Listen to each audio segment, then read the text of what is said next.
भैया horror story. Eric 15 साल का एक लड़का था। उसकी माँ की 2 साल पहले ही एक कार एक्सीडेंट में डेथ हुई थी।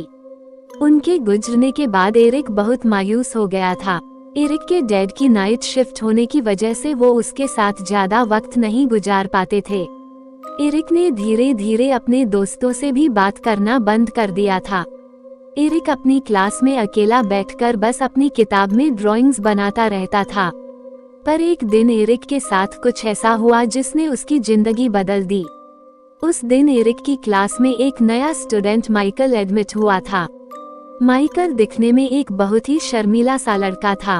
उसके ब्राउन बाल उसके पूरे माथे को ढके हुए थे और उसकी नीली आंखें उसके बालों के बीच से चमक रही थीं।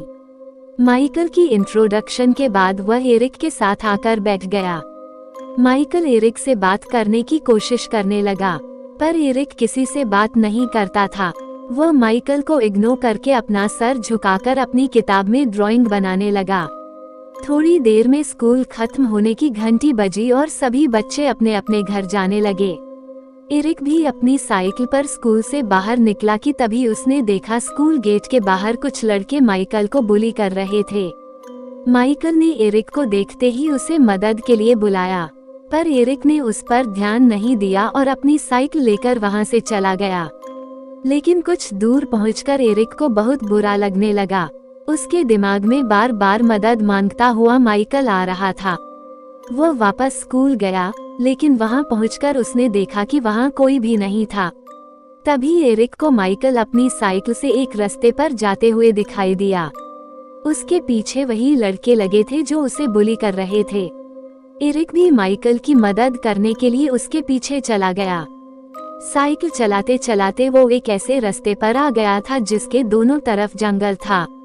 एरिक को लगा कि शायद वो भटक चुका है और उसने वापस मुड़ने का सोचा। लेकिन वो जैसे ही मुड़ने लगा उसे जंगल की एक तरफ से थोड़ी हलचल सुनाई दी। एरिक ने उस तरफ नजर उठाकर देखा तो रोड के साइड पर लगी झाड़ियां बहुत जोर जोर से हिल रही थीं। एरिक हिम्मत करके उन झाड़ियों के पास गया तो उसकी रूह कांप गई। उसने देखा कि एक बहुत ही भयानक दिखने वाला भेड़िया एक इंसान को नोच नोच कर खा रहा था। ये देखकर एरिक का शरीर बिल्कुल सुन्न पड़ गया था।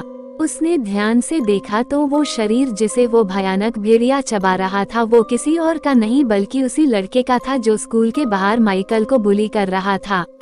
एरिक धीरे धीरे पीछे जाने लगा कि तभी उसका पैर नीचे पड़ी एक सूखी टहनी पर जा लगा, जिससे एक जोर की आवाज हुई। उस आवाज को सुनते ही वो भेड़िया पीछे मुड़ा और सीधा एरिक के ऊपर झपट गया। एरिक अपना पूरा जोर लगाकर खुद को उस भेड़िए से बचाने की कोशिश कर रहा था। तभी उस रोड पर से एक कार गुजरी और वह भेड़िया अचानक एरिक को छोड़कर जंगल की तरफ भाग गया। एरिक तुरंत खड़ा हुआ और घबराई हुई हालत में वहां से अपनी साइकिल लेकर भाग गया।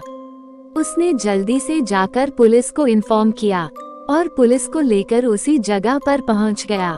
पर न तो अब वहां पर कोई भेड़िया था और न ही किसी की बॉडी। पुलिस को लगा कि एरिक उनके साथ कोई मजाक कर रहा है और उन्होंने एरिक को डांट लगाकर घर भेज दिया।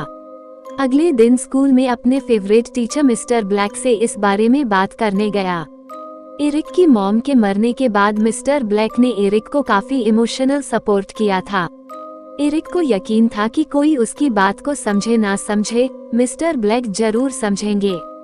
एरिक ने अपने साथ हुआ किस्सा उन्हें बताया और एरिक की बात सुनकर मिस्टर ब्लैक हैरान हो गए और उन्होंने अपने कमरे के दरवाजे को बंद किया और अपनी अलमारी में से एक पुरानी सी किताब निकाली।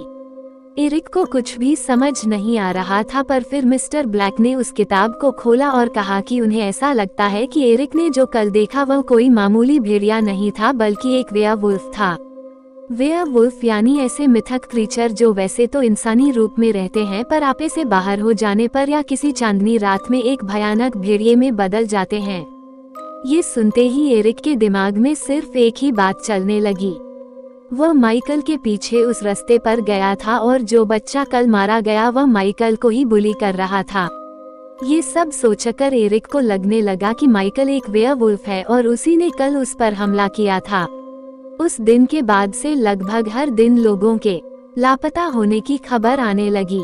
एक दिन मिस्टर ब्लैक ने एरिक से कहा कि उन्हें उस भेड़िए को मारना होगा। मिस्टर ब्लैक ने कहा कि एरिक का सामना उस भेड़िए से पहले हो चुका है, इसलिए वो भेड़िया एरिक का शिकार करने जरूर आएगा और इससे पहले वह आए एरिक को उसे ही मार देना चाहिए।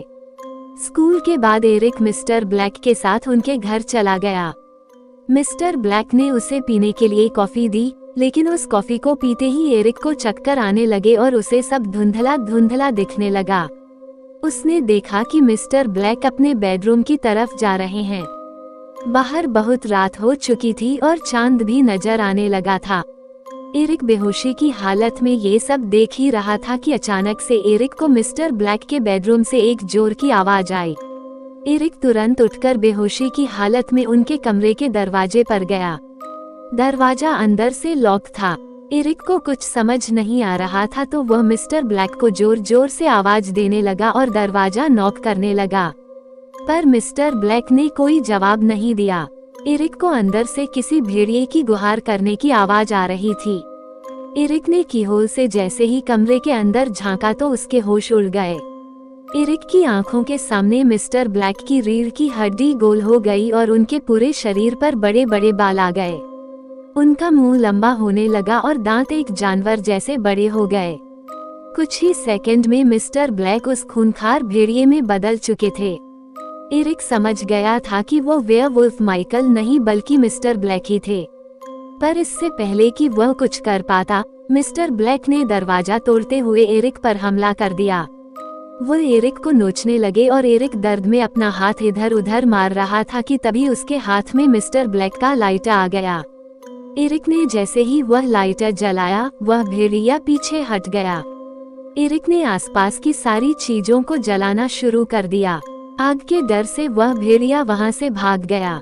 जब पुलिस मिस्टर ब्लैक के घर पहुंची तो उन्हें दिखा कि मिस्टर ब्लैक का घर जला पड़ा है और एरिक एक कोने में बेहोश पड़ा है।